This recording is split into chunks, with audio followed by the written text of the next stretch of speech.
Hey guys, welcome back to Backpocket Game Reviews, and today we're going to talk about the plague known as EA Games. So EA Games has always kind of had the reputation of being the worst developer in the gaming industry. And I don't mean the worst as in making terrible games, I mean the worst is in the way that they treat their developers, publisher. They are a publisher, and the way they treat their developers is kind of messed up.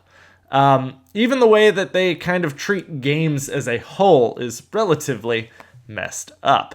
So obviously EA makes some games that I really like. I do play the Madden games. I don't buy it every year. Sorry, it's not enough to justify a yearly purchase for me. But they also have some games that come out that aren't necessarily sports titles or yearly releases or Battlefield that are still decently good. Like when you look over at them owning BioWare, and you can see that Dragon Age, when it came out on the Xbox One and PS4, was one of the biggest RPGs of that year. Or how Mass Effect used to be such a good game back in the day, before Andromeda. Andromeda wasn't terrible, it just fell very flat. Andromeda would probably get like a 7 out of 10 or an 8 out of 10 if you were comparing it to no other game in the Mass Effect series. But the second that it took on that Mass Effect name is where the entire rating system of that game goes downhill, because everything else in that series is amazing except for that one, which is a mediocre game at best. Now, part of why I say EA is so terrible is not only have they recently shut down a Star Wars game that was being done by Visceral Studios, I believe, which is the developer of Dead Space, which is another really big gaming franchise that EA had at one point, is being shut down because it is too linear and story-driven for it to fit EA's new trend. EA wants games to essentially just be a service to where they can serve you microtransactions and season passes left and right. So Battlefield already kind of fits that model, where you can buy loot boxes. They're not forced on you as of yet, but you also can pay to unlock shortcut kits at a very, very fast rate and get everything up front rather than having to work your way towards it and show your skill, which I do disagree with. I do play Battlefield 1, and I did play Battlefield 4. Depending on the route that they go with the next Battlefield, there's a good chance I might not be playing Battlefield any longer. It all kind of depends on EA at this point. And as much as I would like to say, oh, I'm sure DICE had some kind of part in it, it's probably mostly EA who owns and controls DICE. EA kind of has a tendency, too, of buying studios and then running them into the ground. BioWare is kind of possibly about to be fitting that trend, but there's been so many studios over the course of time where EA has bought them, and they were huge studios that they literally beat into submission. I will link a video in the description box down below for those of you who are curious to what videos there were. There's a guy named Larry Bundy Jr. who did a really good job on that video. That's kind of why I'm not going to necessarily go into the depth in that particular argument, but a lot of iconic studios over the ages who have made some of the most iconic franchises have died because of how EA has fostered their creative intellect, so to speak. So EA tends to be very controlling. They tend to easily scrap out developers whenever they can, but now they're also essentially trying to say that story-driven linear games are dead, which it's not true. They don't make as much money as what you would if you could put loot boxes in there, but you can look at games like Uncharted, and Uncharted was a massive success. That's a pretty linear, story-driven game. I get it has an online, but most people are picking up Uncharted for the story of that game. That is the main draw to the Uncharted franchise. And it's funny because Sony also said handhelds are dead because they can't make one correctly, and then EA saying that single-player stories are dead because they can't make enough money on them. But you can look at so many different games that are making lots of money on story-driven games. I mean, look at Bethesda. Their entire business model is based off of story-based games. Sure, they can add a season pass on to Skyrim or add a season pass on to whatever other game they choose to do, but unlike EA, they're not really making their games pay to win and neglecting the story. A lot of people are very excited about Battlefront 2. By the way, that is a game I am now boycotting. You might ask yourself, Nick, why would you boycott that? Well, because it's broken. The microtransaction system allows you to buy star cards, which give you boosts and buffs in the online game.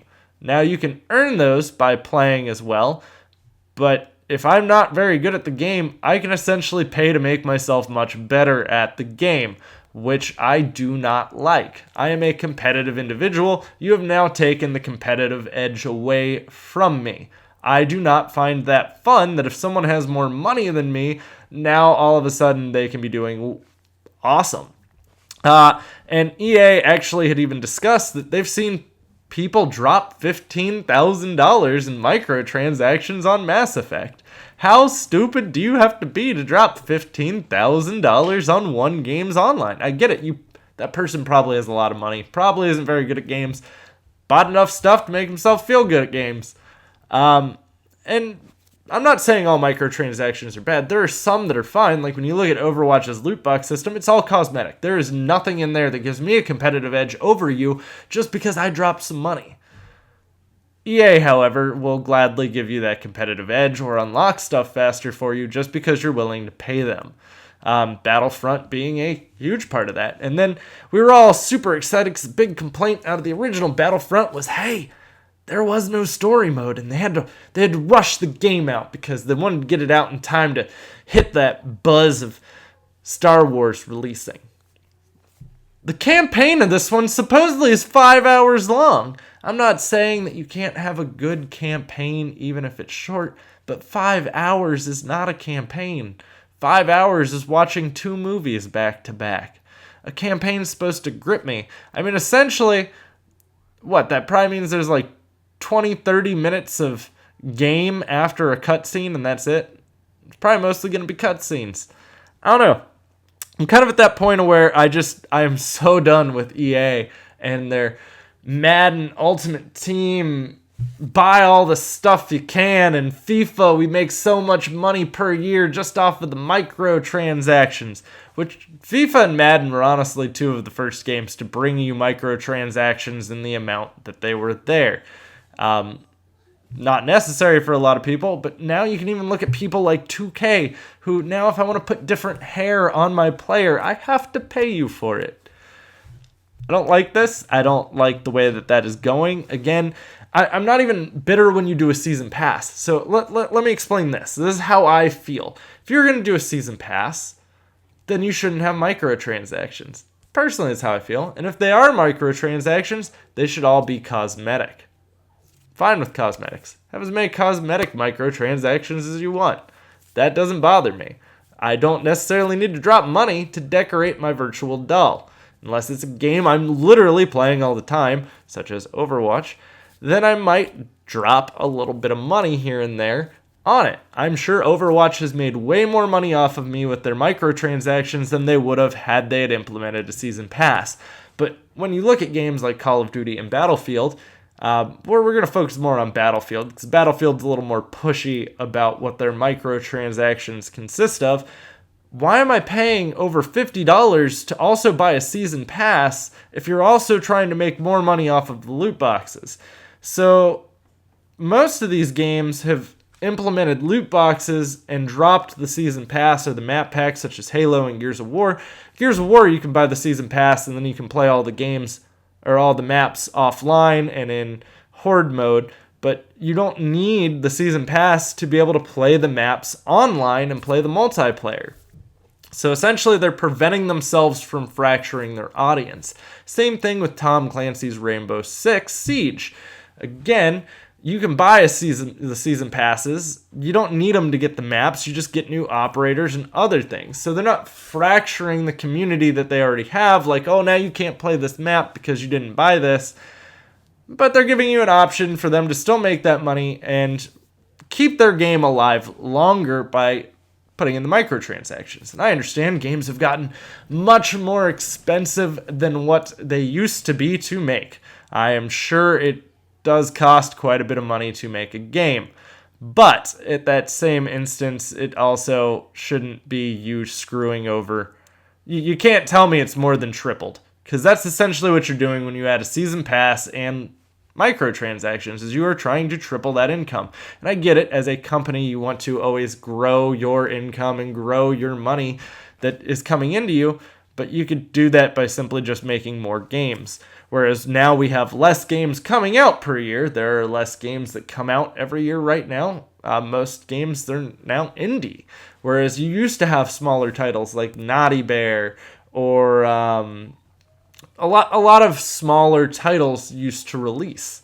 You don't see as much of that anymore. Now it's mostly all these AAA titles, and every here and there you'll find like a smaller game that no one's ever heard of because everyone's too afraid to take a risk right now. And that's fine. I understand that, but you shouldn't also be screwing over your audience, because eventually that's going to happen, or what's going to happen off of that is I'm going to look at you in a terrible light and think you are essentially the worst company out there and stop buying your products, which is already kind of what's happening with me and EA right now, is I am not going to be buying their products. So I will not be picking up Battlefront this year. It is yet to be seen how I will feel about anything else EA decides to make. Anthem already looks like it's just going to turn into a giant microtransaction grab. So I'm kind of sick of it. I'm done. I don't want to feel ripped off in that manner. There are plenty of games that have implemented this stuff in ways that I have fully accepted. Like The Witcher 3 would probably be some of the greatest DLC and Season Pass I've ever bought. Or where I said, Overwatch and Tom Clancy's, they do loot boxes to a point to where I'm okay with it. And I don't feel like I have to buy into it, and it's not pay to win. And it still feels competitive, and it's another way for them to not fracture their audience while still making that money back. So, I don't know, EA, ball's in your court. I think you suck. I understand why you are rated as one of the worst companies to work for.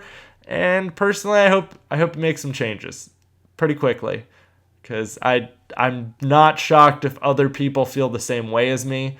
I wanted to be hyped for Battlefront. I really wanted Battlefront to be everything I could have ever hoped for. And here we are with EA Games being the obnoxious little 10-year-old online with a headset teabagging you. That's what they're doing right now. They're him. And they're letting it sit in there and ferment for a minute. Like when they drop it, they're dropping it in there. So, guys, let me know what you think down in the comments down below. Are you still planning on picking up Battlefront despite it being pay to win? Or what's your opinion about this? Do you feel we're going too heavy on microtransactions? Do you feel like they're just screwing you over now in the long run? But I'm interested in hearing your opinion on it. So, also, if you're new here to the channel, don't forget to drop a like. Also, don't forget to click that subscribe button. That subscribe button will let you see the videos I upload on a regular basis. Then click the bell. It'll supposedly tell you when I upload, but that's not always 100%. Guys, thanks for watching. I'll have plenty more content coming for you, and stick around.